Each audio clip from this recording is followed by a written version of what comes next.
Once you win it, and you've got to go all the way to the end. Lando into the final corner, his first win of the championship. Lando across the line to win in China. Because you commit yourself to such a level where there is no compromise. You give everything you have. The strategy paid off. He had one of the best hits I've ever seen on the medium tires. Nick Silverstone wins the Monaco Grand Prix.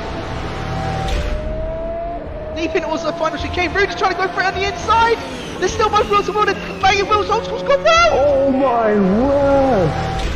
And you need more than anything a very clear mind to understand exactly when is the moment to be aggressive, when is the moment to be calculated. He's spun. Brendan's spun. Oh, wing damage. Oh, Brendan's out. He's out of race. Oh my God, he's out of race. When you are under a lot of pressure, in a critical moment, in a championship or in a particular race, it's the one that can put together the combination between aggressivity and calculating things that will get the best result.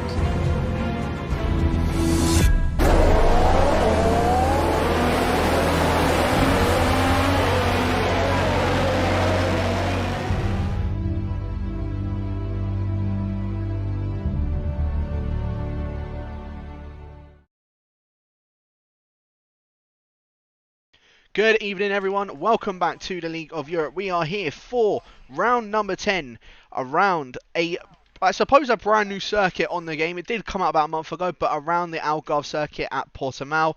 My name is Jacob, taking you guys through this as always. And as always, I am joined by the very odd but talented Mr. Daka. Dan, how are you doing tonight, my friend? I've downgraded from wonderfully talented to odd but talented. Okay, but anyway. Hey, you can take that as a compliment if you want, because being odd doesn't necessarily mean it's a bad thing. Okay, point taken. Anyway, hello everyone, and welcome to the 10th round of the season. We're into the second half of the campaign now, and we've got a beautiful run of tracks ahead of us. I've looked at the calendar and I'm very excited. We're going to start off, as Jack mentioned, at this new track in the context of the game, Portimao. Beautiful circuit. Really looking forward to seeing how these guys all fare around this track. As always, we've got our qualifying session, 18 minutes in length, to kick things off as we get things going. So yeah, round number 10 is going to be a 33 lap race, I believe, in front of us. A lot of action to come. Can't wait. Portimao now for the 10th round. Let's see how these guys get on. We're getting right into it then with an opening lap. TDB first on the board. 1:16.2 is the time, and I tell you what, for a banker lap, that is phenomenally quick from the Alfa Romeo. Yeah, that is very, very quick from him indeed. I know he has been on some form as of late, so I'd be expecting TDB to try and be up there, as well as this man on the top, Killer Blue. I have seen what he has been doing throughout this entire week, and I can tell you now, he absolutely loves this circuit. So I can't lie, I think that he will more than likely be the one that's going to be up there, to say the least. But yeah, Killer Blue up on top so far, 16.146. Matt Tibos in third, putting it up ahead of Ryan or Coxey in fourth, both with a 16.7. Peter and Hardy, both the AlphaTauris, putting their times on the board as well. Knuth putting his time on the mediums, and Glock, who is a new driver as well to the league, so welcome to him. I know he's raced in one hub with a few of these other guys as well, so as I said, welcome to him. He chucks it into 8th on the mediums, the highest medium runner so far as well. And yeah, Assassin also going up into 6th as well, so a lot of guys putting their laps on the board. Rudy and Cortez, I believe, are the only other two that are on a current lap. But yeah, I mean, in terms of the standings for the championship as well, Dan, you know, at this present moment, there's a few guys already that are trying to solidify themselves to get towards that top. Obviously, Packer, Knuth, Kuhn, those three guys I think are really just the main championship talking point. Well, at the moment, yes, but you never know. Now, Kumbaya isn't able to make it tonight, so there's an opportunity for both the top two to extend that gap and get themselves further out there. Also for others to sneak their way in. Zaunama, of course, completely, insanely consistent, always maximises his point scoring from the pace that he has. So he's always out there. Killer Blue, who, as you mentioned, going very well. He was also in the hunt for the win pretty much all the way in Hungary until a strategy call put paid to that. But he's got great pace, and TDB, of course, has great pace. These guys can try and work their way into it, but right now Knuth and Packer have a decent advantage over the rest of the field, but we haven't seen much from them in this session now. Of course, we've got our new driver here, Glock, and he has established himself very nicely, you have to say. Look at the times further down the order. On the mediums, he's outpacing the championship leader by 300ths of a second, so Glock up there. Knuth, though, not known for his qualifying pace, of course, but looking towards the front, up the other end of the spectrum, you have to say, well, Killer Blue and TDB both going well. I mentioned how quick TDB's banker lap was, and Killer Blue going even better.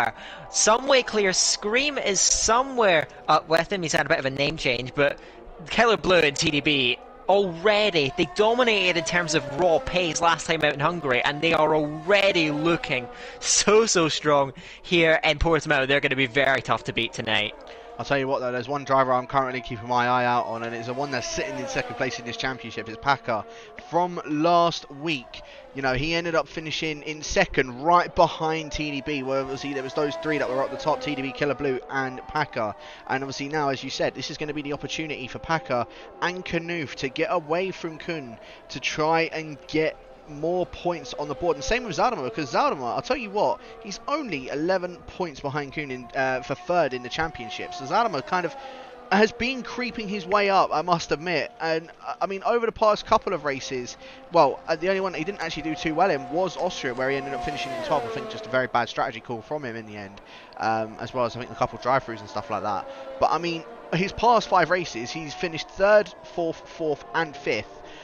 Packer in his past few races, again, Austria being a bit of an outlier, but he's finished 2nd, 1st and 2nd, and obviously a DNF, as I said, at Austria. So both Packer and Zaldemar, I feel like, are two that are, I would say, are currently on form, and they're the ones I want to try and keep our eye out on, because these two could possibly try and flip something in this championship fight. Yes, certainly. And it's funny that you mentioned like they're coinciding runs of form. In reality, you couldn't get two more different drivers in terms of the way that they go about their business. Of course, Packer, you always expect to see near the top of the timesheets, as Nico in the Aston Martin does a pretty good lap, goes 5th. We haven't seen him featuring too high up there this season, so good to see him up there in the top 5. But Packer, we know, very good in qualifying. Zerman, not so much, down in 16th at the moment. We'll be looking for a little bit more, or just trying to grab that poor man's pole position, but I'm not sure if it's overly effective here. The alternate strategy isn't too complex here. It should be just a soft to medium, or a medium to soft if you're starting outside the top 10. Maybe you could throw a bit of a spanner in the works and go for hards, but Jack, I'm not sure about you, but I'm not really expecting anyone, unless they get into an incident, to deviate from that. It should be pretty simple strategy-wise tonight, unless we get rain, of course. Yeah, no, of course, if there's rain, then that's going to throw that completely out of the water. But, yeah, I mean, I'm expecting a lot of guys just to go for either a soft to medium or a medium to soft. I wouldn't say it's easy to do. If you're quite bad on tyres, then good luck. But, yeah, as I said, I think it's the standard strategy to go for. I'll be surprised if I see anybody outside the top 10 go for a set of the hards, because I think that's just going to be the slowest way for them to go about it. They'll just lose so much time to the soft and the medium runners. And I'll tell you what, the mediums actually at the beginning of a race, they do feel like they are actually a bit quicker than the softs, weirdly enough. The guys that are inside of the top 10. So I don't know. The guys outside the top 10, they might even try and try and start outside of it, or anybody here could try and start outside the top 10 and just go for it if they wanted to, because honestly, the mediums at the beginning of a race, in my opinion anyway, they feel a lot better than a set of the soft tyres. I'll tell you one person that is more than likely not going to be able to start outside the top 10 though. I'm currently on board with him. It's our poleman position at the moment of Killer Blue. He is coming through the 3rd sector now. I don't think he was actually up on his time through sector 2, but we are just watching him coming through the final corner now. Killer Blue, he's done a 116.1, and yeah, straight into the pits. I didn't think he was making an improvement, so he is going to be just coming straight in. overtaking and not setting a lap time. However, his teammate up to the line is 16.593. So very close time so far from Scream, I would say, all the way down to, I would say, in fact, Old School. They're all separated by 7/10 of a second from 3rd down to 17th, so it's a very good margin. I see that Nolan's retired, but I believe, if to my knowledge, has he got a quali ban? Yeah, he has. Yeah. Gotcha. Yeah, Nolan with that quali ban, but I think it is possible to work your way through at this track. In terms of overtaking chances, well, the big elephant in the room, look at the, if you have it up, Jack, just look at that track map in the bottom right of your screen. That full throttle zone is from the exit of the penultimate corner all the way down to turn 1. It is a monstrous stretch of track, and that is going to be the real opportunity. But there's also chances in a turn 5 is probably the other big one, but there's certainly openings that can present themselves throughout the rest of the lap. So keep an eye out there, but you can definitely overtake around this track. But the DRS does mean that you could see some tactical racing in terms of saving your battery and getting in the DRS, especially up at the front, so we'll keep an eye out on that. Again, this is all looking at a dry race, but very clear skies at the moment, so we will see. Now, TDB was improving by about a 10th. He's about a 10th off pole. Can he find more time? Yes, he can. 16 flat goes to the top. Glock, by the way, in the Aston Martin did a very good lap and went 3rd on a 16.3, so he's already established himself as a very, very fast driver, at least around this track. 16.3 is right up there at the moment. Of course, the top two at the moment seem to be in a bit of a league of their own. Killer Blue unable to quite improve on that run, but TDB upping the mark, upping the ante to a 16 flat. I think we could see some times within the 115s inside the 116 barrier, we'll see, because I think they're going to keep coming down. These guys are going to keep pushing themselves. But outside of TDB and Killer Blue and maybe Glock, is there anyone else that has the pace to trouble them? Tell you what, Scream was looking pretty good, but I think he's just coming to the pits now, so he didn't really get, he didn't feel like his lap was good enough. Peter's just gone for a second lap, and I think improved ever so slightly to a 16.540. Packer also improving up to P9 with a 16.582, and then two more of the QVR drivers, Nico and Maledictus, of course, also out on laps as well at the moment. I believe, in fact, Maledictus is just coming up towards the line now, and the Portuguese driver didn't make an improvement. I think he might have backed off at one of the last corners, so yeah, he's not going to be able to make any improvements on his lap at the moment. So right on board with the Spaniard of Nico. I'll tell you what though, Nico, again, he's one of them that's been a bit... He's been a bit of an interesting one so far, because he's been up there, like Bahrain at the beginning of the season, he was up there trying to fight with the other front runners, and he ended up finishing on the podium. Ever since then, his highest finish is in P10, which was over in Austria, despite all of the carnage that went on. So the Spaniard, again, he's not had a good season so far, and I don't think he'd mind me saying that, but around at Portimao, I feel like he might be able to try and make some improvements on it, because that's coming around the final corner. I think, no, he's not going to make an improvement. He's just coming straight into the pits. So, yeah, Nico not going to make any sort of improvements. But, I mean, yeah, as I said, he's not exactly had the good season so far. And as I said, I don't think he minds me saying that, because I'm sure he can agree. There's been times where he's had the pace. He could have been up there. It's just either strategy hasn't played in his favour, a safety car might have come out, it started raining. And it hasn't worked out for him. Yeah, certainly. We'll see if things can change around a little bit here. But also, another news in this session, TDG Knuth, the championship leader, has been the championship leader since the second round of the season.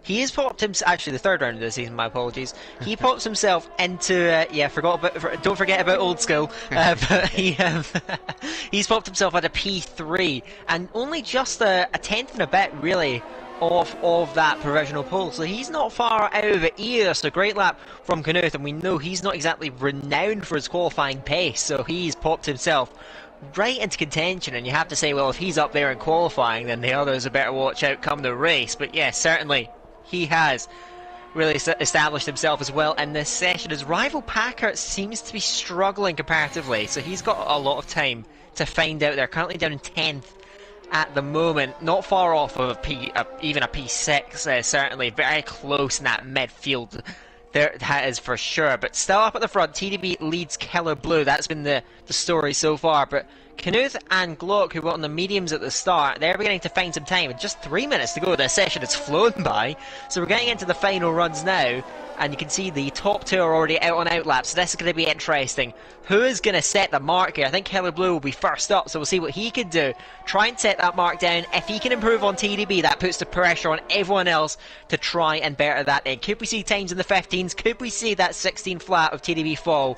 Let's see. Is Killer Blue just rounding the last few corners? He'll get that flying lap kicked off. I think we've got a thrilling conclusion to qualifying. Everyone bar Nolan is going to be duking it out for that pole position. TDB on that provisional pole slot. Let's see if he holds on to it. It's Killer Blue now rolling up towards the line. He'll get the final runs in this qualifying session kicked off. Yeah, and again, he wants redemption from what happened last week. He was fighting for that top of the table last week, and unfortunately for him, just playing the wrong strategy for him ended up only putting him into P10, so he's going to look for some redemption for this week. Coming around turn number 1, very close to the 50-meter board, keeping it as far left as you can, but making sure you don't invalidate, and that's exactly what he has done. Take that almost inch perfectly through that turn 1 and through turn 2.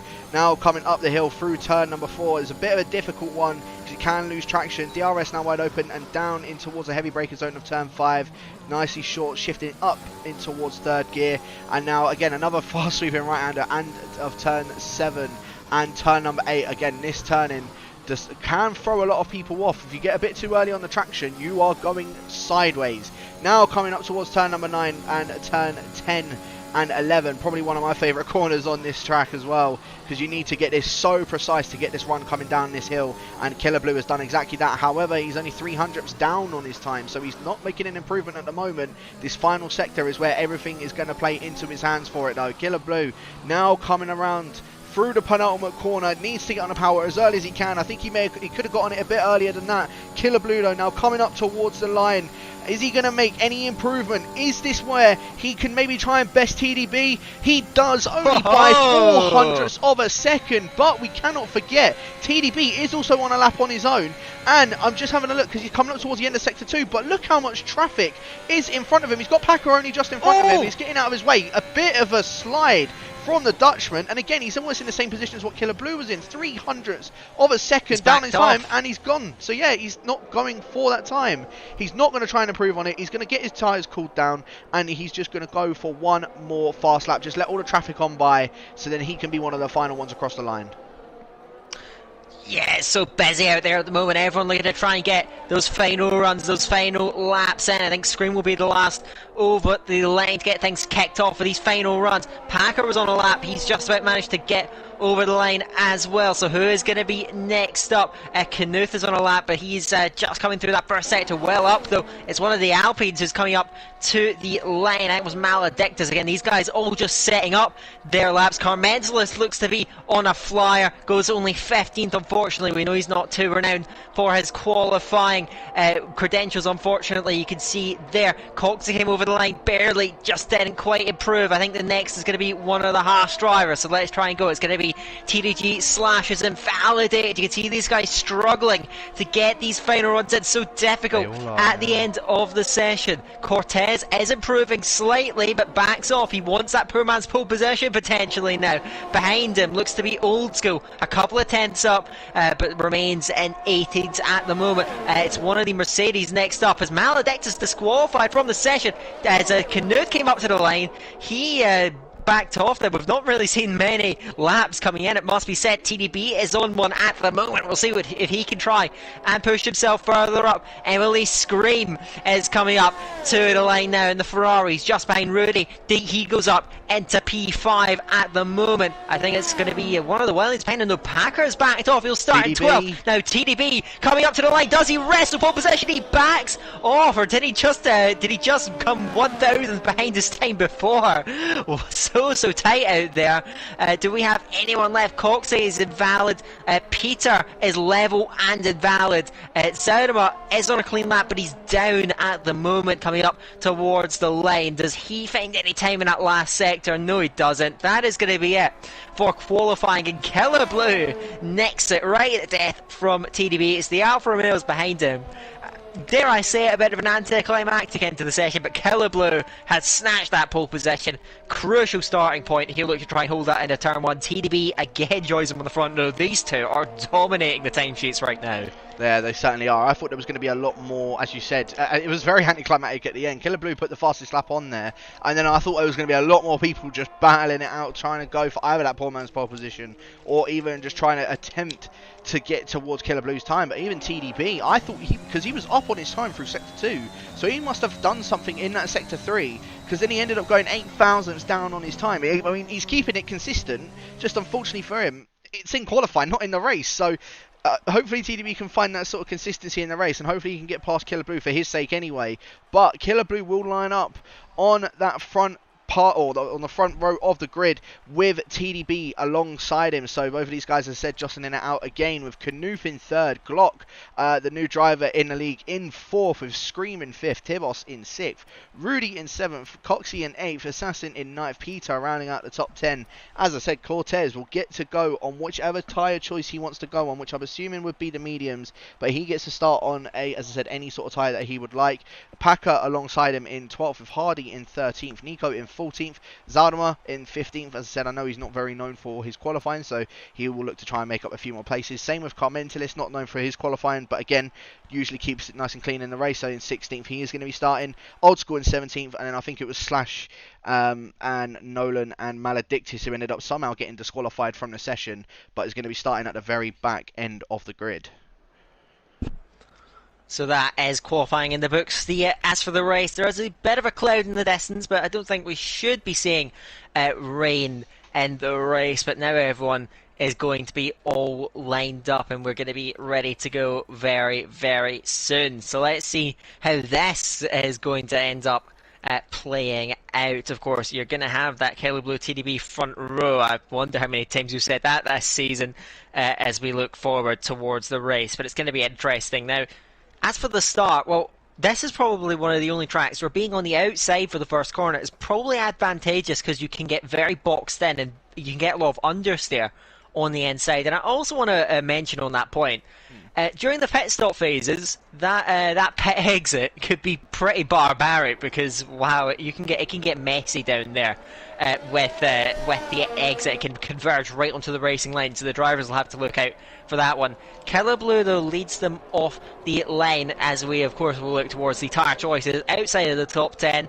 Generally mediums, but it is going to be Zaudema going for the softs and Nolan going for the softs. And I have to say, aside from maybe Old School out there, those are probably the drivers that you'd most expect to run for those softs then, and just try and see if they can make their way up. I'll tell you what, no, I'm actually quite surprised that Zadam has gone on a fresh set of softs, to be honest with you. I thought he would have tried to go for the reverse strategy. I mean, I suppose it means he would make a few more positions up at the start, and if there's like an early safety car, then he can of course just chuck on a fresh set of mediums and he'll be fine. But yeah, I mean, aside from that, I'm quite surprised that he has gone on a fresh set of the soft tyres. I thought he would have been one to go for a set of the mediums, but I mean, I suppose it could work out for him. He just needs to make those positions up. But I mean, yeah, Killer Blue and TDB once again at the front end of this grid. I've also just had word that TDB actually ended up running out of fuel on his final lap, literally as he came up to the line. Hence why he went down on his time and couldn't improve on it. So yeah, I mean, that's obviously a big loss to TDB, because he would have been at the front of that, or he would have been at the front of this grid. So he's going to have to try and earn that spot. Of course, the race winner from the last race against the race winner from the first race of the season, going at it up at the front. We'll see, because it is quite a long run. You can see some slipstreams. Knuth in behind him, if he gets a good start, could be very dangerous. Glock, great first qualifying for him, getting himself onto the second row of the grid. These guys could be threatening if the front two don't get away too well, so we'll see how things are going to unfold. Killer Blue will lead them round as Slashes in and out of the session as per usual. I think his connection playing up just a little bit. But Killer Blue and TDB, your front row, the start is going to be crucial as they now line up on the grid. So it's Killer Blue pole position, TDB right up alongside him. Who's going to lead this? And at turn one, who's going to get the best start from the front? Is there going to be any slipstreaming further back? Should be a great start, should be a great race. 33 laps ahead of us. Take it away, Jack. So, as you said, it's whoever's going to get that best start at the very beginning. So let's have a look. Once these lights, of course, go out, I'm hoping it's not Slash as sort of causing this to happen. But, no, we're all good. So, we are now waiting for these 5 red lights for round number 10 in Season 6 of League of Europe. And it is lights out, and away we go. And Killer Blue, it looks like he had a bit of a good start, but at the same time, TDB and Knuth, what a start from the German.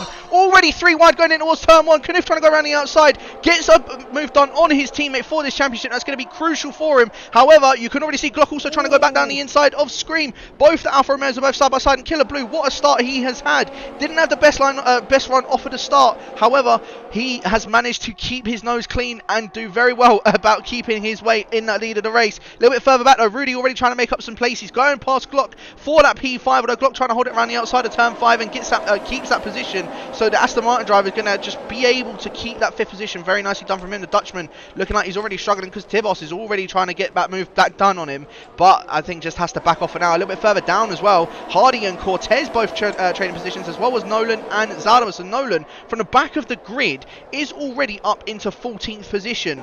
Literally already made up 5 positions from where he started. Old School now down at the back of the grid, unfortunately for him. But already, Killer Blue, 1 second up ahead of Knuth at the front. And this is already a resemblance from what happened last week, Dan. Yeah, we've had a very scrappy start here. A lot of ducking and diving, a lot of bumping and barging as we head to the end of the first lap. But yeah, Killer Blue essentially doing the reverse. Of course, last time was TDB in front. Now Killer Blue stretching away at the front of the race. Knuth had an absolutely unbelievable start. I thought he was going to be leading it, but I think the 3 wide situation kind of spooked him into leaving a lot of space and back out of it. A lot of scrapping even further down the field. Nico and Zanima dicing at the back. Zanima's not going away too well. Nolan, as you said, has got a terrific start.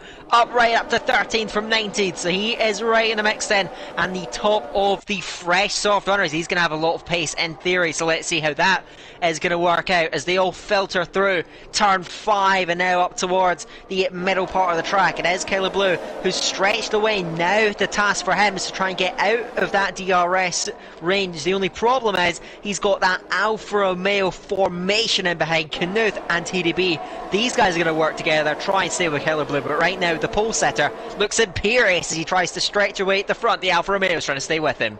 Yeah, he's just looking like he's just going to try and pull away, try and get out of that 1 second gap, and he's already 1.2 up ahead of our championship leader. So Killer Blue, a very good start from him indeed. TDB just sort of sticking to the back of his teammate just to make sure that he does get that DRS, but Scream is also doing a very good job of keeping up with those top 2 as well, or the top 3 shall I say. So the German could play a little bit of a part into this for this race. Glock not exactly having a good start. He did look like he was tussling back and forth with Rudy at the beginning, but he's now sort of managed to break away from the Dutchman.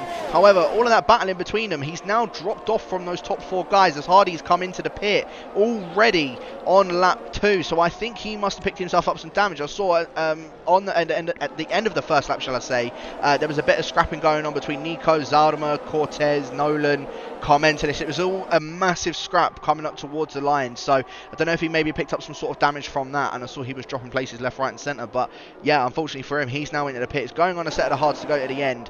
Zaldama trying to go down the inside of Nico, down for that 15th position. The Maledict is also trying to get involved with that. It's an XL versus QVR, and it looks like Zaldama got the better run out of turn 5. However, Nico's going to have the inside for turn 6, so he's turn 7, so he's going to be able to hold on to that position from the Dutchman. And yeah, I mean, Zaldama, he wanted to try and make up some positions. Unfortunately, it's not worked out for him.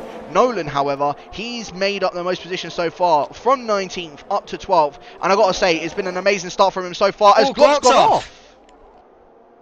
Yeah, the Aston Martin I think he was in clean air, must have spun on his own. That's heading out of turn 13, so he's had a nightmare after such good qualifying. He's trying to recover that car, stay out the way, and get it back online. Now he's got his teammate Nico, he's plummeted down the order here. That's absolute nightmare stuff for the Aston Martin. He got very scrappy on the first lap, but it's not gone his way at all. Further up the field, Tebos, little feint towards Rudy, who benefited the most from that Glock spin. He's up to 5th. He has the Mercedes hounding him, and a whole host of cars queuing up behind. Nolan is right with this now.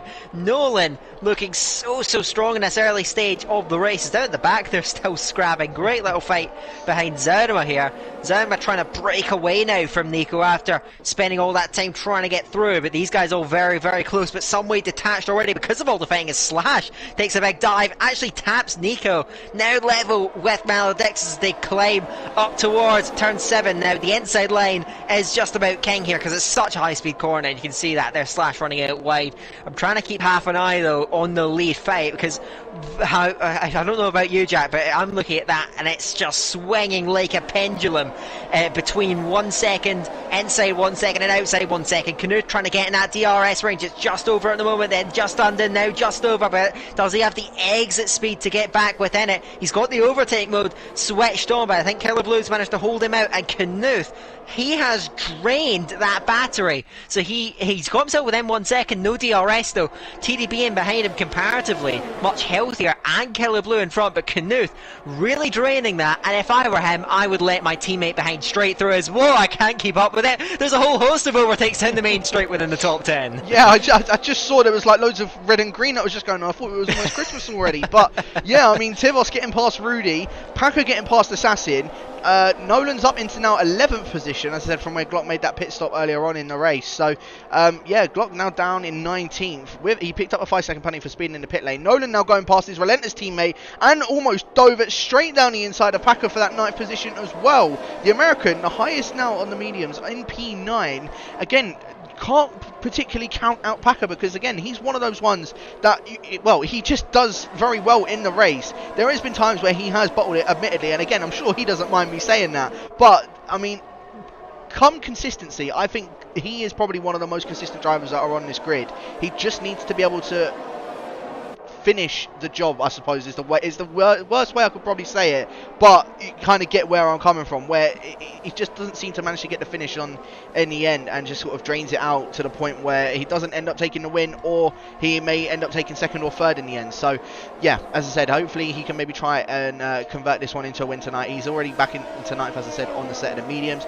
Rudy though, maybe trying to go for this attack back on Matt Tibos. He got overtaken by him on the last lap, but not going to be close enough to getting anything done on this lap. A little bit further down though, Assassin maybe trying to go back on his relentless teammate. No, he is not. And another relentless driver of Carmentis maybe trying to go for it as Assassin down the inside now in towards turn number 2. And is he going to be able to get this move done coming up towards the hill, as there's been a spinner down at the back that was Slash. I think he just reset to track in the end. But yeah, the two relentless drivers of Nolan and Assassin, and now Carmentis, I thought he was going to try and get involved with that one, but Nolan, I think his soft tyres are starting to go off now, despite having a very good start. It just doesn't look as comfortable on these softs as comparison to the German in front of him, again in comparison to his relentless teammate, and now they've dropped out of DRS from Paco.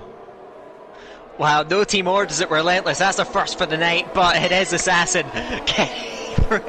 We'll try and keep that under wraps from now on. But yeah, it's Assassin now in front of Nolan. Nolan's progress just being thwarted for that little moment. Assassin regaining that 10th position, but has a penalty to his name already. Now, penalties probably not the worst track for them, but you can certainly pick them up if you're not careful. Track limits can be quite harsh here, so just keep an eye out for the drivers. They've got to try and be wary of that. As up at the front, Knut, well, his constant draining of the battery has worked. He's persevered and he's got within range of Killer Blue. TDB's gone with him and the Scream, so of course the guy that's probably not usually is Rudy again gets in front of Matibos, and they've made contact heading into turn 1. I'm not sure if there's wing damage to the Mercedes or rear wing damage to the Haas, but it looks like there's nothing visible at the moment. Tibos heading about it, but he does seem to have a lot of understeers off the road, and now Coxey getting up alongside it at turn 5 and through on the inside line, so he'll get through as now Carmentalist and Nolan battling with the two McLarens going at it here. Nolan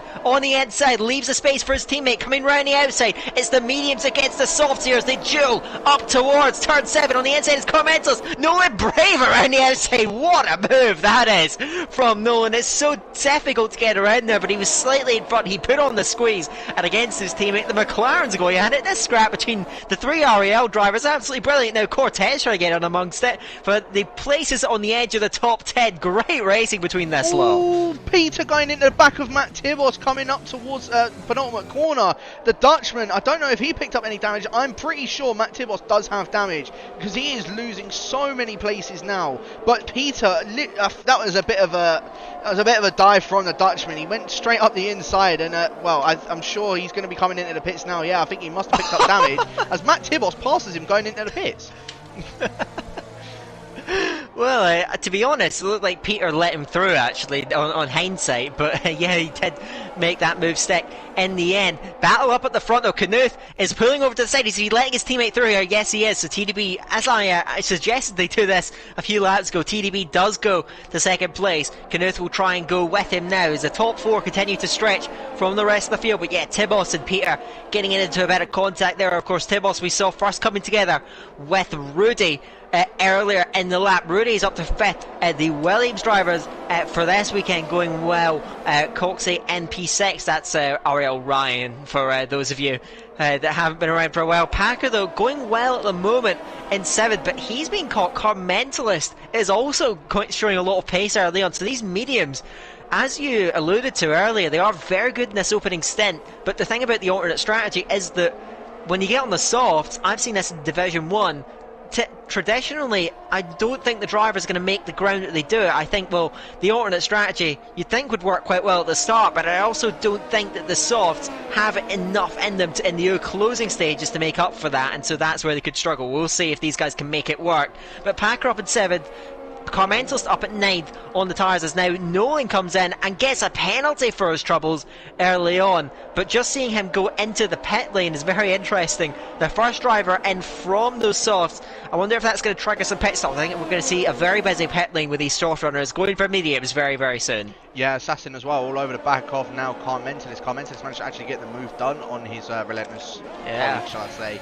And yeah, the McLaren driver now up into 8th position, chasing down Packer, only 1 second behind us. Knuth up in 3rd, picks himself up a 3-second time penalty, the first one in the top 4 to fall to one of those penalties. So Knuth, unfortunately for the German driver, could be under a bit of threat from screen behind. And Rudy as well, he looks like he started to make a little bit more grounds as Nolan's picked up a 10-second time penalty for the corner cutting, as in fact I think it was him and Peter were both side by side through turn 1 and 2, as there's been a massive comment together between the pair of them. And Peter straight out the session. I mentioned this right at the start. Yeah, they must have come out the pit lane right with each other, and that's what can happen. It's so dangerous out there. So those two, well, they're not officially out the race. I don't think it's going to bring out any safety cars or anything as Knuth dives to the pit lane. So Knuth, who just dropped out the DRS, so that's probably quite a smart move from him if he comes out in clear air. So let's have a look at where the Alfa Romeo driver is going to emerge. TDB is right with Keller Blue up at the front of the race, but let's see what's going to happen here. So Knuth dives in, Assassin coming in as well a little bit further back in the order, and you'll see these guys now fitting for those medium tyres. Watch Knuth, he's in perfectly clean air, so he can now push. Now he's got that penalty, very rare for him, that is a blow, but now he's got to try and recover, got to try and push and make sure he can use these mediums to good effect on this outlap, get them up to temperature and try and get himself within the DRS range of the top two when they inevitably pit, I'm sure, at the end of this lap or maybe the next one. Yeah, I'm sure we'll see all of those soft guys at the top, maybe either pit this lap or on the next lap. As I said, they can take the mediums all the way to the end of the race. It's just dependent on who's going to make that first call. Obviously, Knuth in the top 5 was the first one to do that, so is anybody else now within this top 5 going to come in? I'm going to ride on board with Killer Blue and TDB, as TDB started to drop back again from Killer Blue in the end of this lap, but he still has a DRS to his disposal. However, Killer Blue, he is coming in. TDB isn't. He's staying out for another lap. Scream is coming in as well, and I can tell you now, the undercut around here from obviously from Division 3 is quite powerful. You wouldn't think it is, but it is actually a very good one, shall I say, because I mean, well, on the alternate strategy anyway, medium to soft, it is very powerful, because obviously the guys are going on a fresh set of softs, but the guys on the mediums, I said the mediums aren't really that much slower than the set of them soft tyres, so I'm expecting Killer Blue to get an undercut done on TDB as Nolan picks himself up yet another 3-second time penalty. But yeah, I mean, at the moment, there's not really any battles that are going on. They're all sort of split apart. We're just waiting until the rest of the pit stops are done. But Killer Blue, as I said, just to counteract obviously on the pit stops, he's come out 1.3 seconds up ahead of Knuth. He was about 1.7 before that pit stop from the German driver. So yeah, Knuth has said he's caught up by about 4 tenths. If Killer Blue does that on TDB, that's going to allow Killer Blue to get out of the DRS from TDB and can just try and push it as much as he can to the end of this session. And well, at the moment, it's looking like Killer Blue is going to take this race win. And also, don't forget, I expect those Alfa Romeos are going to come out of the pit lane very, very close to each other. So let's see how that's going to unfold. Now, Killer Blue used a lot of deployment on his in-lap, was very smart, and now he saved a lot through the pit phase. He's backing up at the moment. TDB now stays out yet another lap. So maybe that point that you made, maybe he's resigned to that. We had Rudy and Coxey, they've dived to the pit lane. I think that TDB is resigning to the fact, you know what, I'm going to drop out of range of Killer. I am just going to stretch this as far as I can, maybe drop behind the leading train, but I've got fresher tyres, and that advantage makes overtaking that a little bit easier for me. Knuth sits the fastest lap. Those fresh tyres are definitely giving an advantage, and Knuth has done a great job to get himself right up there towards DRS of Killer Blue. Just slips out now though, heading through turn 1. But let's see what TDB does here. Is he going to try and stretch this as long as he can? The softs won't go too much longer, but is he going to try and stretch it as long as he can and just have the fresher mediums for later in the race? We'll see. Tell you what's interesting as well, Matt Tibos, he's actually just right behind Zadama. So Zadama's made his pit stop, back down into 15th position now, but he's only 4 seconds off of the back of Assassin and 6 off of the back of Coxey. But yeah, as I said, Matt Tibos, I think that does confirm that he had damage, because he's now 6 tenths off of the back of Zadama, and he was ahead of him by about, well, I would say at least a few positions up ahead. So yeah, unfortunately for Tibos, he's now going to be down in 16th, trying to fight for Zadama for probably what would be the final points positions. But we've got to remember, the rest of the medium guys that started on those mediums aren't going to be in probably for still a few more laps to go. TDB yet again staying out for another lap. Old School all over the back of Nico for this P6 position, and I believe we're going to see the Red Bull driver go for it. He's using the ERS to go past him straight down the inside. No, not really a difficult move for Old School, and straight up into 6th position. The Spaniard now down into 7th. Maledictus, the other QVR driver though, maybe trying to go for a move on his teammate of Cortez. Both the Shizuka Academy driver might be falling to his QVR teammate, but I don't think he's going to be able to get any sort of move done. He's not close enough. So there's still a couple battles that are going on out on the track, but at the moment we're just in a bit of a lull period, waiting for the rest of the guys to make their pit stops. Yeah, as I said, it's usually the case of what happens around here, but I mean, in terms of a few people that are like up there, I mean, Killer Blue is all over the back of Slash, and this could cause a few problems for him, because he needs to get past the Haas driver quick time, because TDB's in clean air. He doesn't need to worry about anybody until he makes that pit stop, but he's got Slash all in front of him. This is going to be slowing Killer Blue down. I wonder, is this when TDB is going to make his pit stop now? Yeah, he's coming in. It's a great time for him now. Killer Blue has caught Slash in a very awkward part of the track here. He's going to win. He can try and get the benefit of DRS at the very least, trying to set up that exit. But where is TDB going to come out? Scream is not far from these guys. Knuth trying to get towards that DRS range. Is he going to just nick it? I think he may have missed it by 1,000th of a second. He's going to have to try and do some more work. But Killer Blue now deploying all the battery he can. He pulls up alongside down the main straight. Knuth trying to go with him now. Where is TDB? He is going to be some way behind. Where is he relative to Emily Scream? There's not much between these guys. TDB just out in front. Scream trying to get up underneath him as they head up towards turn 3. Is the Ferrari going to dive it? Yes, he is. Sent it to the inside. The Alfa Romeo squeeze and they make contact. Scream over the curb. Saves it. Gets a penalty for his troubles there. I don't think there was much you could have done about that. TDB was not letting him through at all. Firmly shut the door on him then. TDB could have left a bit more space, I'm not sure, but nevertheless he maintains his P10 on track. Now trying to hunt down those guys in front with slightly better tyres underneath him. But now that Killer Blue has got through his it's a bit sorry, I'm very confused by what's going on. I think there's a bit of lag out there, but Slash now between these guys. And so now Knuth is going to have to try and find his way through. So Caleb Blue's got that bit of a buffer. Now he can try and push, get himself further away. Knuth has got to try and get through here. TDB trying to go with him. He's got fresher tyres, but at the moment Caleb Blue in the Mercedes looks well in control of this race. Yeah, he's got that one car split, and that's exactly what he needed. Slash is going to actually get the benefit of getting DRS off of Caleb Blue as well. So he's not going to... Knuth, unfortunately for him, he's going to have to stay behind him yet another lap. TDB, with all that fighting with him and Scream, he's now 1.7 seconds behind his teammate, and to make matters worse, he's 3 seconds behind Killer Blue. So even if Killer Blue does get a penalty at this moment, obviously, hopefully for him, he doesn't, because then it could put him under a bit more pressure.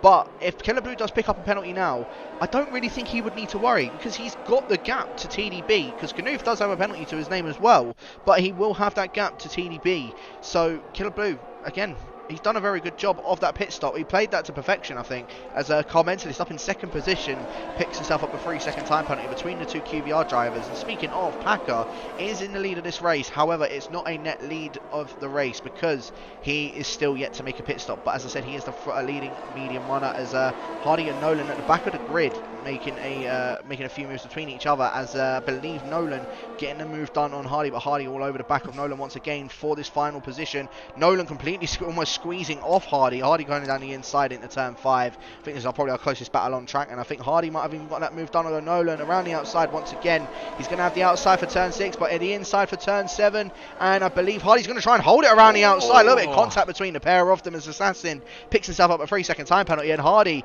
is a good battle between the pair of them, a very aggressive battle between the pair of them, as Hardy's trying to use his ERS, maybe go for a move in towards turn 10. He's not going to think about it, surely, and no, he does not. He does just stay behind the McLaren driver for now, as Knuth and Slash changing positions. So Knuth does manage to get the move done coming into turn 1, but I believe that is all of those. Well, that's the time done for him.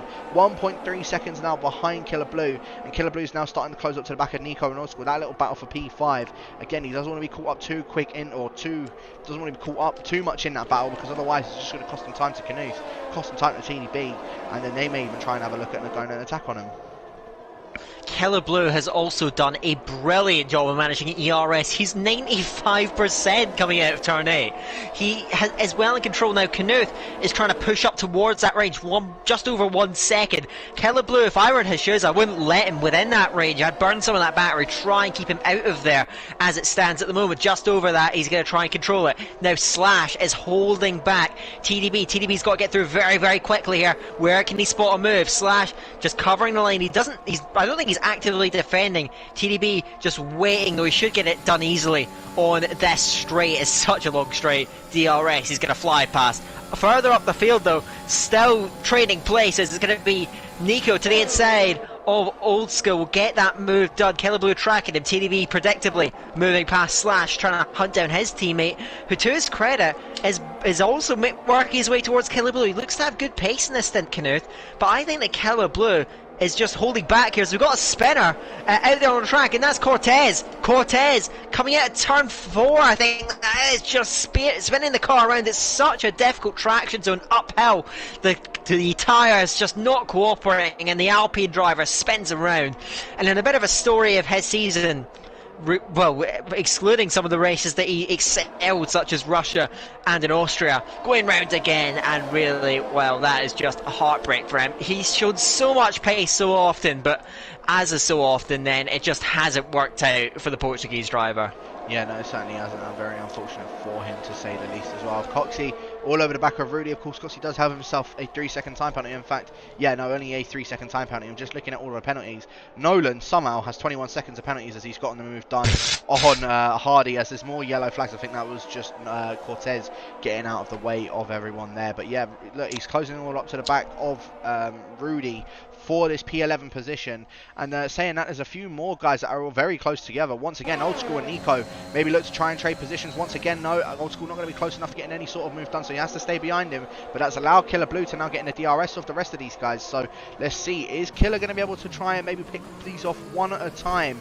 He may need to try and play this right, but he needs to get past them quick time. He's using a bit more of his ERS to get past them, however he's not going to be close enough, so unfortunately for him, he's now going to be stuck behind Nico. Nico. He's now going to be stuck behind Old School, and he needs to try and find a place that he can get this done, because Knuth needs a little bit of clean air. He's 1.4 seconds off of the back of Killer Blue, and he's going to drag TDB towards him as Cortez unfortunately comes in and is our first retiree of the race for tonight. But yeah, look, Killer Blue still so close to the back of Old School. I don't think Old School, knowing Old School, he's not going to give this one up lightly, especially considering that he's also battling for position with the driver in front. Yes, certainly, and he's, well, technically he's also battling for position with Killer Blue himself, so he's certainly not going to let him through too easily, and this is just giving Knuth a free pass to the DRS, and he's dragging his teammate TDB. TDB now with fresher tyres, right back in the hunt here. He can try and get himself up towards the Mercedes in front, but Killer Blue has so much battery and he's going to deploy it now.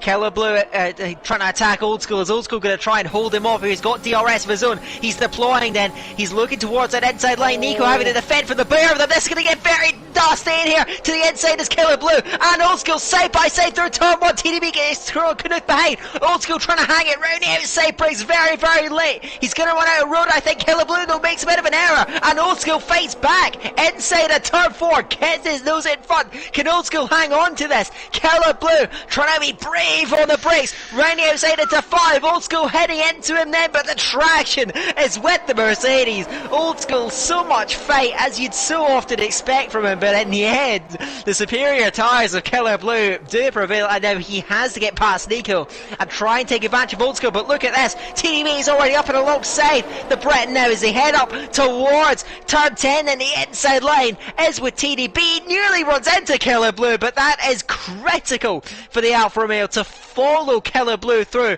Now he has bought himself a ticket to the lead fight. He's got 3 lap fresher tyres. Killer Blue wasted a lot of time getting past Old School. He's paid the price, because now the Dutchman, the race winner from Hungary, is right on the back of him, and that buffer Killer Blue had, he's going to get past Nico here, but that buffer he had has now completely disappeared. And now watch this, heading down the straight, TDB's got a run at him, and Nico's a sitting duck. I think Killer Blue will hold on to the lead as Nico will get passed by the pair of them. TDB slips through into P5 in the end, and he's right behind him. Is he going to go for it here? The inside defended by the Mercedes. He'll hold on to the line, and TDB trying to get up and underneath him. Does he have a better run out of turn 4?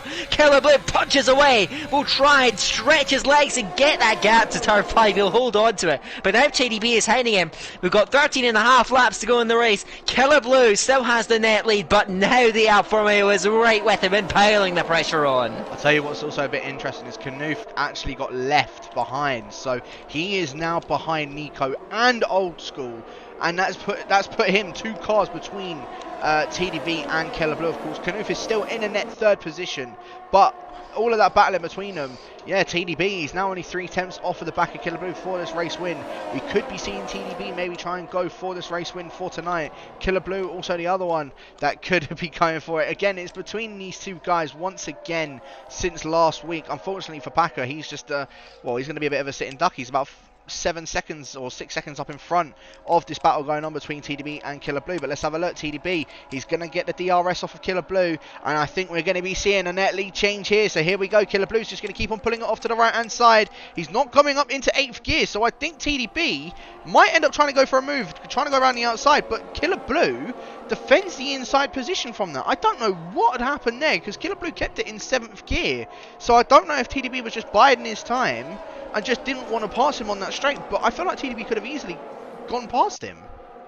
He definitely could have there. TDB, I think, is just sitting and waiting, so let's see how this is going to unfold. Now, I guess for the, Knuth's delight, Old School has peeled off to the pit lane as Slash picks up another penalty. We're going to see, well, we've got plenty of penalties racking up throughout the field, so that the danger is going to be there for many of the drivers. If you keep it clean, it's going to really benefit you here.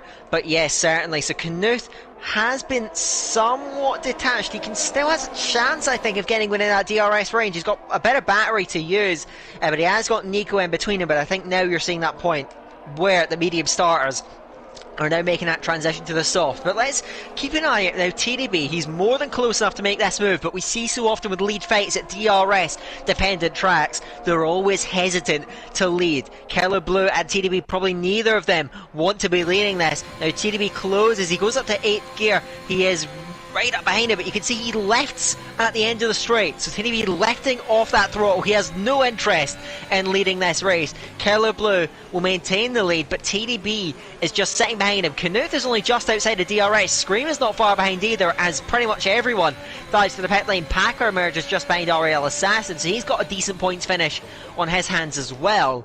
But Killer Blue leading TDB. TDB, though, is just waiting. The question is, though, it's a matter of when, not if, I think, unless there's any penalties that come into play.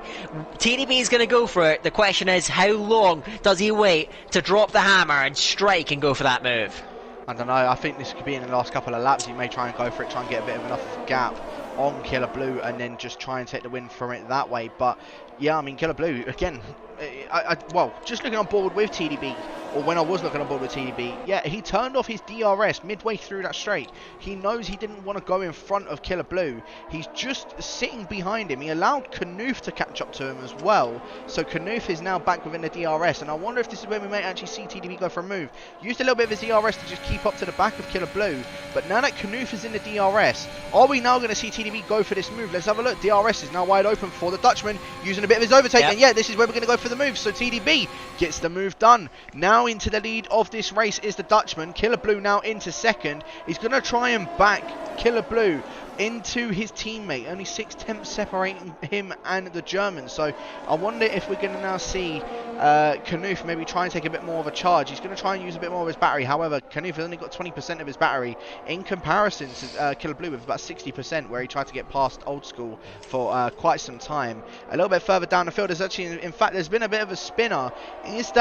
Was that Nolan, I believe, that was battling with Hardy? I think. No, they're only coming through the final corner now as Nolan, in fact, speaking of him, picked himself up another 3-second time penalty, and I'm pretty sure he's close to disqualification at this point. 24 seconds, he can't be too far off. It's a big scrap here, just behind Zauma here. Everyone's swapping places and diving right now. We just saw Old School and Tibbles. Of course, these are the last of the medium starters. They're working their way through the order. We saw Packer making a move on Assassin further down the lap, and he's going to try and chase down his teammate up in front, so top 6 could still be in order.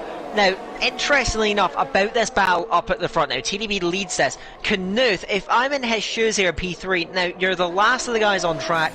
You don't have the advantage of the guy in front of you not having DRS. What's Killer Blue going to do? He's going to back off last minute. I thought he may have gone for it in the end. But what Knuth, if I'm in Knuth's shoes, even though I'm down on ERS, I would honestly say you have to try and push it. You have to try and force the guy in P2 out of their comfort zone as Coxey moves through on Rudy just further up the order. And so Coxey moving through, but he does have that penalty to his name. Rudy doesn't. Further up though, I just want to point out here that if I'm in Knuth's shoes, I'd probably try and push Killer Blue to go for it, burn his own ERS, and try and, force that move so I can follow through behind him. Now, I know he and TDB, they're not enemies here, necessarily, but come on, you want to try and satisfy your own desires here. So let's see what happens here. So Killer Blue in second place, he'll want to wait. Now, what's Knuth going to do? Because Knuth could push Killer Blue out of his comfort zone by deploying his own battery and pushing Killer Blue to go for a move when he doesn't want to go for it. Yeah, he certainly could be, because as I said, Killer Blue, he's got 80% ERS to his name. TDB has started to build his up a bit more. However, yeah, he's almost the same as what Killer Blue is at the moment as well. So it's very even between TDB and between Killer Blue. Knuth is the one that's sort of trying to drag it up on the rear. He started to build up a bit more ERS on his own as well. He's on about 40% compared to his 20% on the last lap, as Nico, the Spaniard, picks himself up a 3-second time penalty. I'll tell you what's a little bit interesting though. I was talking about Packer being the leader medium runner when he started on it. He's now on the softs. He's in P7, closing up to the back of Rudy and Coxey. And speaking of, I think Rudy's in fact going for that move on Coxey. As in fact, Rudy's gone round. A bit of contact between the pair of them. Think a bit of an understeer. Excuse me. Rudy, unfortunately, going round. Yeah, it just came together then. Again, that was probably a consequence of the turn one. I was on board with Rudy. I don't think either driver really did much wrong, but in the end the Haas driver, who's had a very solid race up to this point after a very frustrating season, he's gone around, and that's a massive dent to his hopes in this race, because now he's got Maledictus on fresh soft tyres right behind him.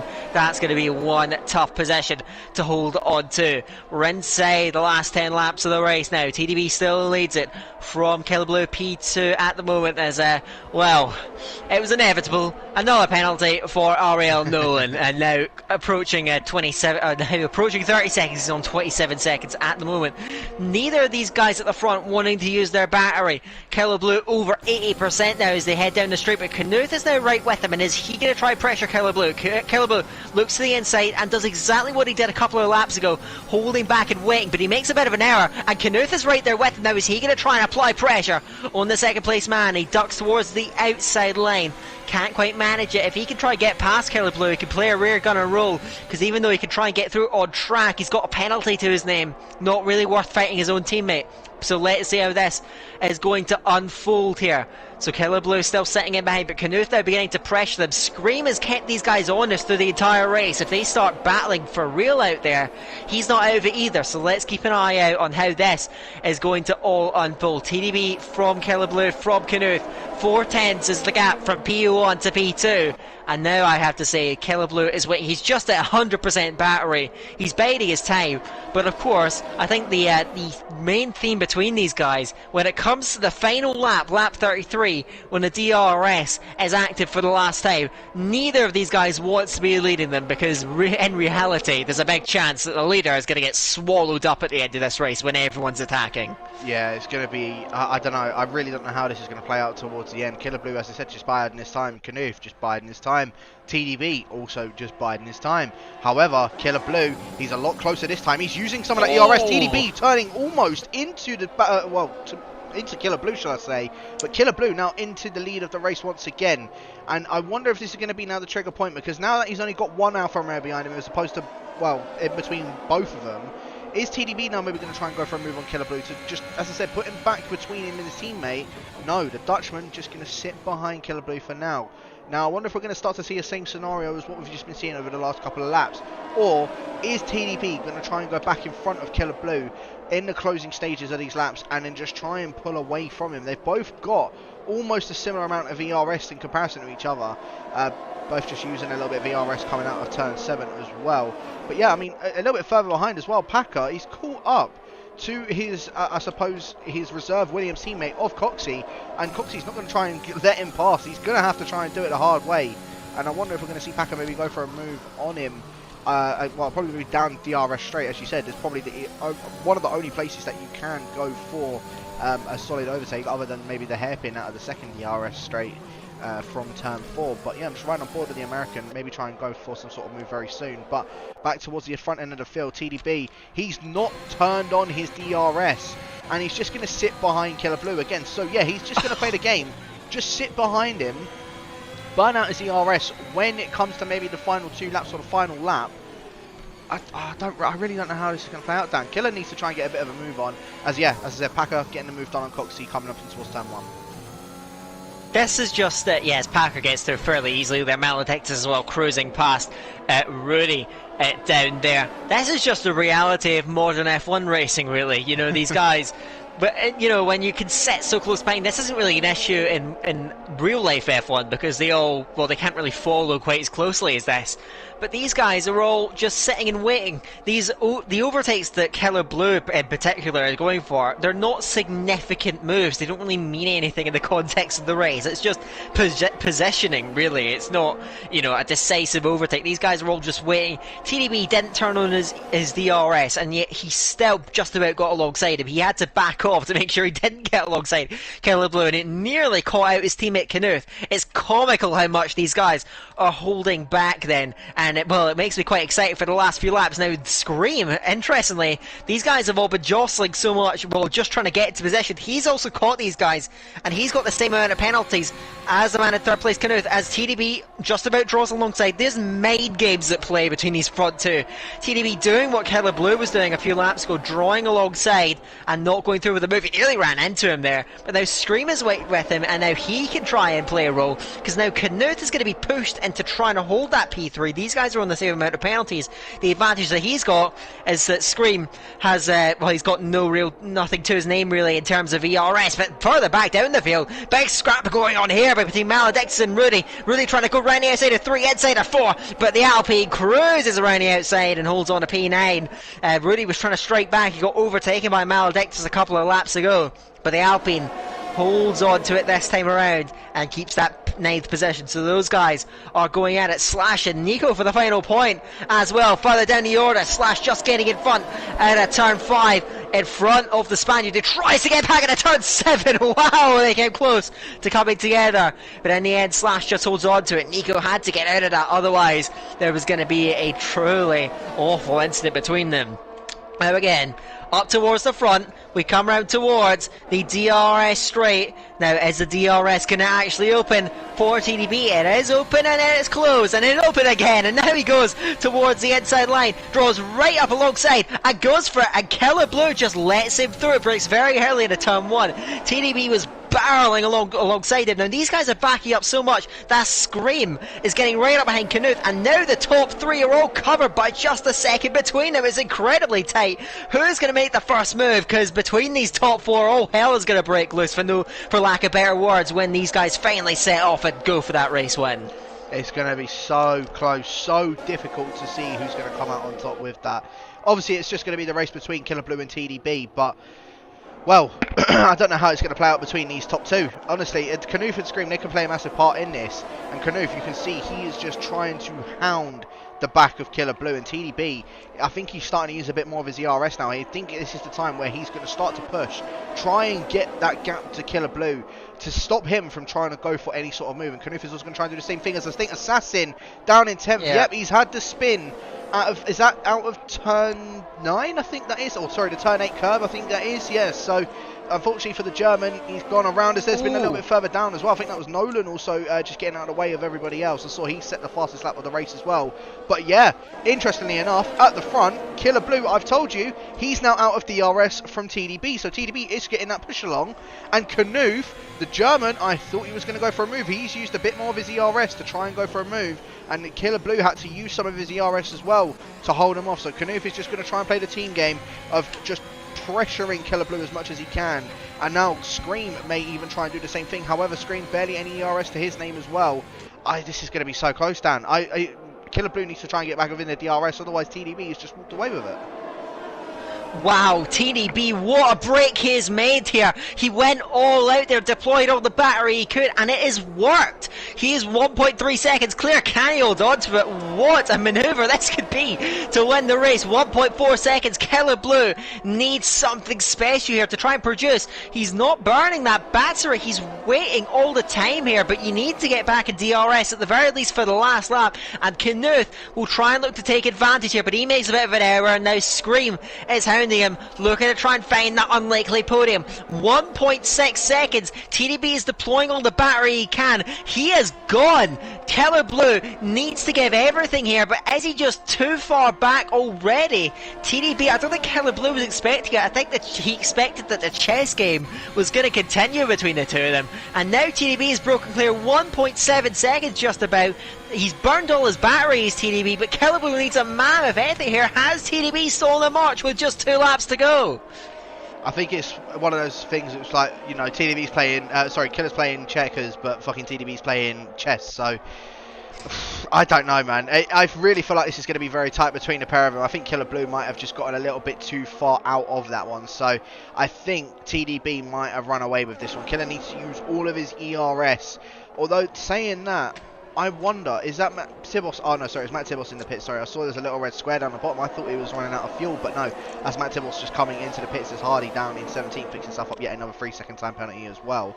But yeah, I mean, I think Killer Blue's left that a bit too late. TDB's used all of his ERS as much as he possibly can.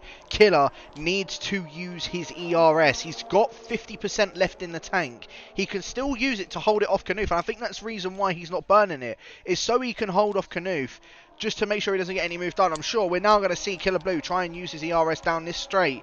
But again, he's still not close enough to TDB. TDB's also going to be trying to be use some of his as well. Although saying that, you can just see the red flashing light on the back of his car. Killer, yeah, he's now using all of his ERS down to 10% is the Brit. But it's, again, because TDB used it at the correct time and Killer unfortunately didn't, he's now out of that DRS and is still out of that DRS. So I think TDB has basically gotten this win in the bag as Car Mentalist and Packer both going at it for that 5th position. Car Mentalist does have a 3-second time penalty, but I don't know what just happened there because I think I thought Packer was a little bit further ahead. But yeah, the two, I suppose, old IRO drivers both going at it. Packer now got DRS once again on the back of Car Mentalist as Rudy dropping down a few positions. I think has had one of those spins once again at that turn 1, and there's so much carnage going on for this P9 position or P8 position as Old School's managed to get himself up into 9th from the back of the grid, and Nico and Glock both going at it as well as Slash trying to maybe go for a move on Glock coming into towards the final lap. I don't think the Haas driver's going to be able to do anything. I was saying that Glock goes a little bit too wide and Slash just not able to get any move done, and in fact Rudy, well, unfortunately for him,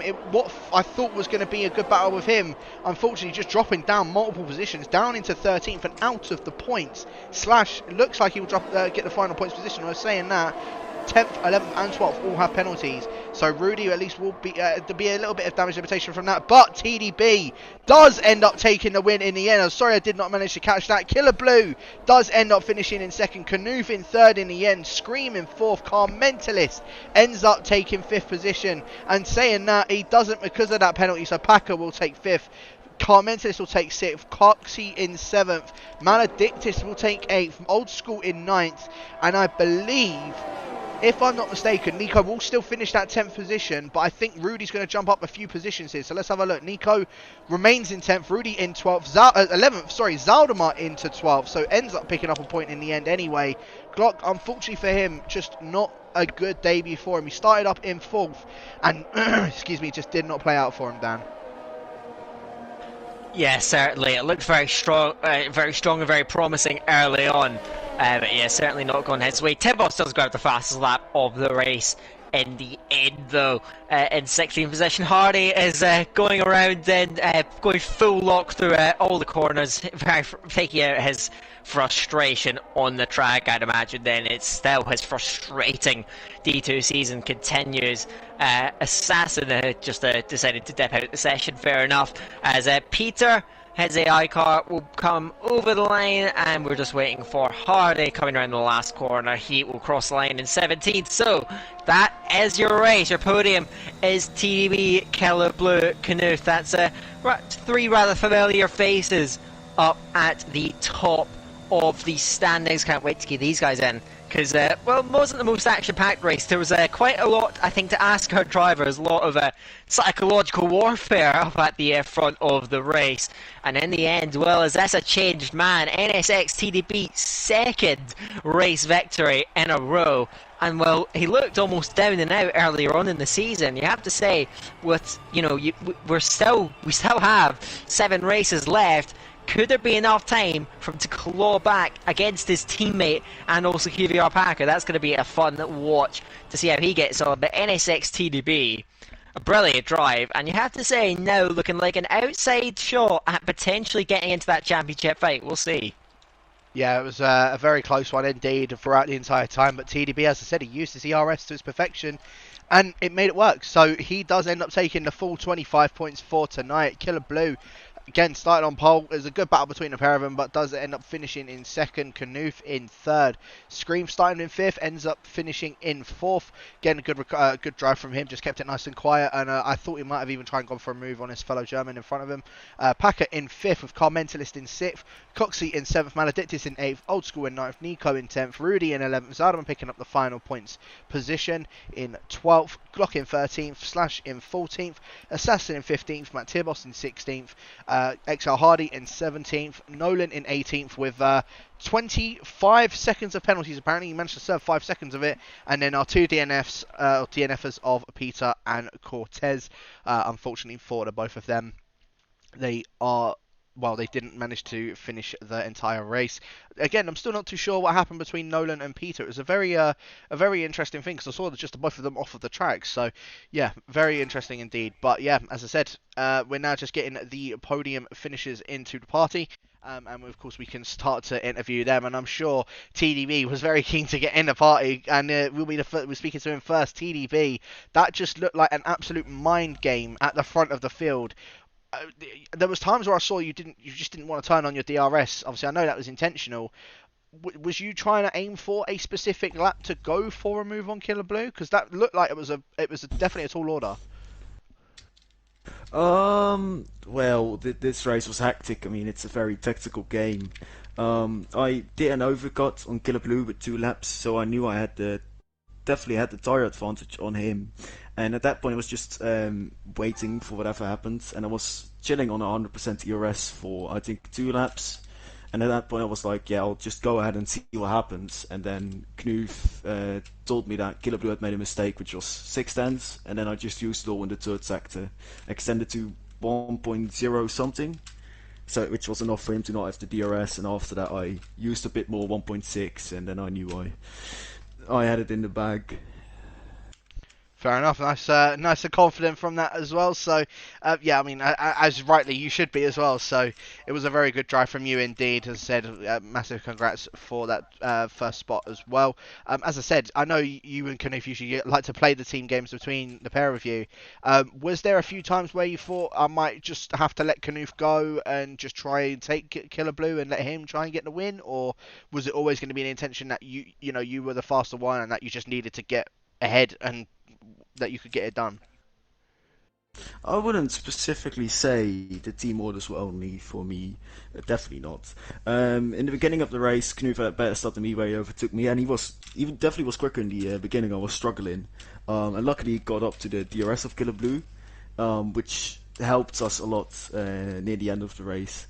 And then Knuf went for the undercuts, which didn't really work, and after that I was on fresher mediums, which meant I had more pace. And we were out of the DRS for Killer Blue because of the back marks or the people that haven't pitted yet. So we swapped, and then I quickly caught up, and then I didn't push the hardest I could have. So Knuf got back in the DRS as well. And after that, the game just began with DRS swapping, saving ERS, and yeah. Yeah, no, I get what you mean as well. And, well, you now go to 85 points in the championship. I believe that actually projects you up to 4th in the standings. And obviously we've got Spa next week. I know that's not a personal favourite of yours, but are you maybe going to try and look for this to be for a 3 in a row, or do you think you might struggle for that one next week? Well, if I look at the calendar, I can see Belgium, and after that I see Monza, Imola, Mexico, and I hate all 3 of those tracks. So in comparison to that, I don't mind Belgium. But I didn't like Portimao in the beginning of this. I think it's with every single track. I didn't like Hungary, and then I practiced, and then I liked it. It happened the same with Portimao. So we'll see what happens for Belgium. I'll try and put on some time. School holidays are there, so time will be spent on this game. Fair enough. And Dan, have you got any words or any questions for our winner for tonight? Yeah, and I guess since we've got both of you, I guess Knut, you can join in on this. You guys, I'm not sure about the exact details, but you've clawed back some very valuable points on Williams. You might even be leading after this race. It'll be very tight.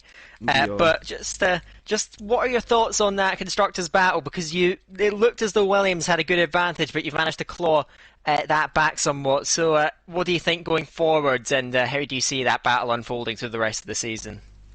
Well, I think the main issue is Koen Bly going to PSV games. I think he should stop supporting his club, really.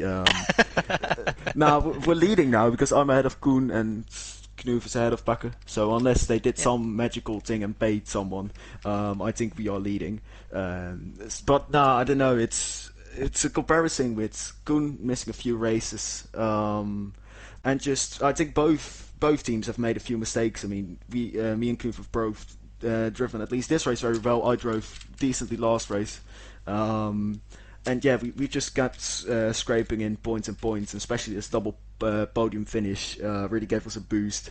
I think we'll try and forward this momentum definitely for the constructors title. I think that's my main goal for this season. But yeah, we'll see. Everything that's extra definitely will be a bonus. But I think constructors, at least for me, is the main bit. I don't know what it is for Knoof, but you have to ask him that.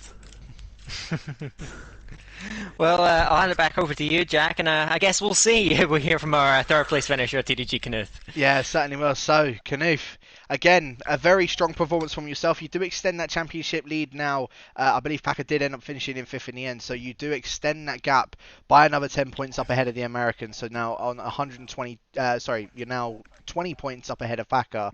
It's getting closer towards the end of this championship. I know there's only still another 7 more rounds to go, but a 20-point gap now. I mean, I'll ask the question now of Spa being next week. Do you maybe see yourself taking a win for Spa next week and then, just getting even more of a gap up ahead of the QVR boys behind you? I'm never really confident to say that I'm going to win a race because that's more of a thing, especially in this league where everything is so close and competitive. But yeah, I think Spa is one of my better tracks. I would even say it's my best track. So I'm definitely looking forward to that one. And yeah, today was the absolute maximum for wheel driver with no assist. That's pretty much one of the worst, if not the worst track. So I'm really happy with the results. I just basically tried to stay with the 2 medlets in front of me. And then at the end with Scream catching up and everything. It was a little bit scary at times, but yeah, someone managed to hold on. Yeah, no, that's actually what I was just about to ask. I was going to say, because I saw Scream was closing up to the back of you. Was there going to be any sort of time where you thought you just need to get past Killer Blue at one point and try and, just to make sure that Scream didn't? Because I saw Scream was putting everything into that to try and get past you or to at least keep up with you. Yeah, was there any sort of intention of maybe trying to go past Killer Blue, or was you just wanted to sit behind him and try and do what TDB was doing, just play the long game and, get past him in like the later stages of the race? There was a time where me and TDB, we thought that it might be a good strategy for me to go past, just so he can drive out the DRS. But it never was really for me because I knew Killer Bill was way faster, and with the DRS straight being so fucking long, it was a really big risk that if I were to overtake Killer Blue, that both of them are gonna get past in one run. So I felt pretty comfortable in the DRS behind Killer Blue. I had the lowest rings of the guys at the front, so I was feeling pretty confident on the straights, and that's pretty much why I didn't go for an insane dive bomb to kind of save me from Screen. Yeah. No, of course, and I think that also just summed up with what my last question was going to be anyway. So, Dan, have you got? Obviously, I know you've got the question for Knuth about about the championship or the team championship. Yeah, I was going to ask you about. Obviously, we've got 7 races to go now. What's your current opinion on the state of both the drivers and constructors championship fight? Because I think you'll have an advantage in both of those. But how? What are your expectations for the closing part of the season playing out? I really want to get the constructors. That's my main goal, actually. Just because TDB is really finding his pace lately, and I'm getting a lot more comfortable without lines. So I think we have a really good shot at taking the constructor title. And well, then obviously I'm still in the lead in the drivers' championship somehow. So that's like the second goal, maybe. And I know that with Pekka behind me, I don't know if Kuhn misses more races now.